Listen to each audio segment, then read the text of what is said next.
ধারাবাহিকের আগামী পর্বতে আমরা দেখব আর্য স্যারের অনুপস্থিতিতে অপর্ণা সিংহ রায় কোম্পানির গোডাউনে ঢুকে সমস্ত কিছু ওলুটপালট করে খুঁজতে থাকে।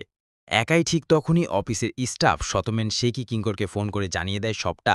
এরপর আচমকায় কিঙ্কর গোডাউনে এসে পিছন থেকে অপর্ণার ওড়না ধরে টানে আর বাধা দেয়।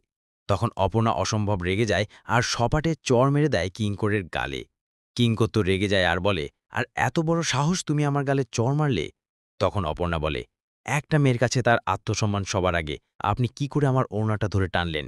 আপনি জানেন আপনার নামে আমি এখনই থানায় কমপ্লেন লেখাতে পারি।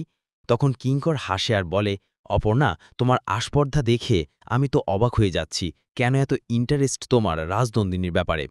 তখন অপর্ণা বলে, আগে আপনি বলুন, আপনি নিজে কেন চান না আমি রাজনন্দিনীর ব্যাপারে কিছু জেনে যাই? তখন কিঙ্কর বলে, ধরে নাও এটাই তোমাদের ভবিতব্য।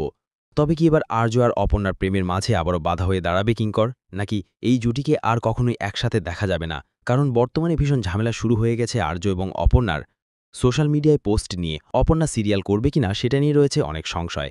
তো বন্ধুরা, এই লড়াইয়ে আপনারা কাকে সাপোর্ট করছেন, জিতু নাকি দিতিপ্রিয়া, অবশ্যই কমেন্টে জানাবেন। নেক্সট আপডেটের জন্য সাবস্ক্রাইব করে আমাদের সঙ্গেই থাকবেন। ধন্যবাদ।